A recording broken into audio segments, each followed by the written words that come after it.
This is Haven Today, and we are listening to the music of Selah to open this program. I'm Charles Morris, and that's a song that we've heard before in the program called Unredeemed, but it has special significance in light of the two people I'm sitting with right now. Let me just introduce you to Todd and Angie Smith. Todd, welcome to Haven Today. Thank you, Charles. Angie, welcome to Haven Hi, Today. thank you so much for having us. Hey, it's good to have you here. Unredeemed, I thought, now that's an interesting name for a song on a Christian radio program from a Christian music group.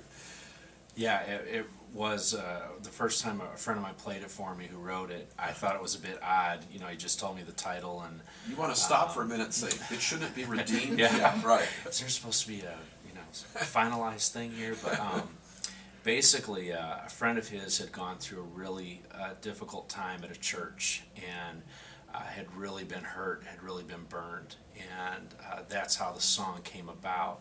The amazing thing about pain or about suffering or any type of experience, there's usually some universal connection where if you've gone through something, you can relate, even if you haven't gone through exactly what that person's gone through. And so, for us, when he gave me the song, I went home and played it for Angie, and we had just lost our daughter about 4 or 5 months before, and it just talks about how there's going to be hurt, there's going to be pain, there are going to be things that happen that are horrible, but one day God is going to redeem those things. And so it just meant so much to us personally.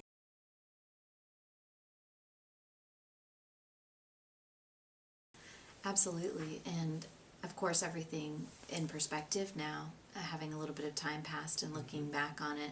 A lot of people have asked me why I chose the subtitle of my book, which is The Sacred Dance of Grief and Joy.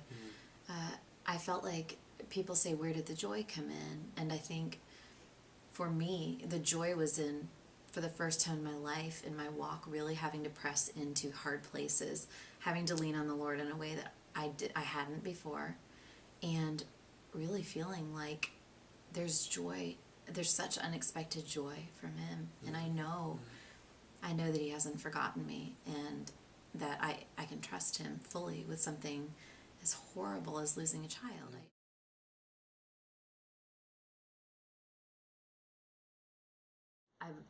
I've always had a pro-life stand, and that was my stand going into this. We went in for a regular, just a routine ultrasound at 18 weeks, not expecting anything, and within a very short amount of time we could just tell from the technician's face that there was something very seriously wrong. And they're not supposed to tell you. They're not. And this, sweet woman, I know that she wanted to, and so finally I just looked at her and I said, is this baby going to live? And she just said, I don't know. I need to, and she couldn't even finish the sentence. She just knew how broken we were going to be. And so she went. The doctor, who's not a believer, sat with me on the edge of the bed. I'll never forget it. Had his hand on me, just very gently, and said, I know what the nurse has told you, and I know you have some understanding of what's going on. And I just want to know how you're doing right now, sweetie. And I didn't feel it as much as I said it. I think I needed to hear it. I just said, my Jesus is the same right now as He was before I walked in that door. And for the entire appointment, I had to keep saying to myself, even my mother-in-law came in, I was crying, I just kept saying, He's the same, He's the same.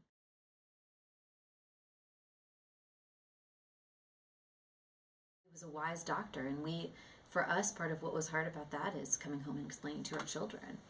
We've gone in for a routine ultrasound, we've come home, and we need to somehow walk this very delicate balance of encouraging you to have hope, because this is the same God who has raised people from the dead. This is the same God who has all the power He always has, and He still has His will in this, and we don't know what that is. But there are some very smart people that are telling us this is what the situation is. And so, even through the pregnancy, that there was a very delicate balance. One of the most marked examples of that is we needed to pick out a grave for our daughter. So we were walking around a cemetery on a plot of land that more than likely our daughter will be in a few short weeks, and she's kicking inside of me the entire time. So it's just this constant struggle between recognizing an unreal world Absolutely. that you're living in with things you don't understand at all. Absolutely.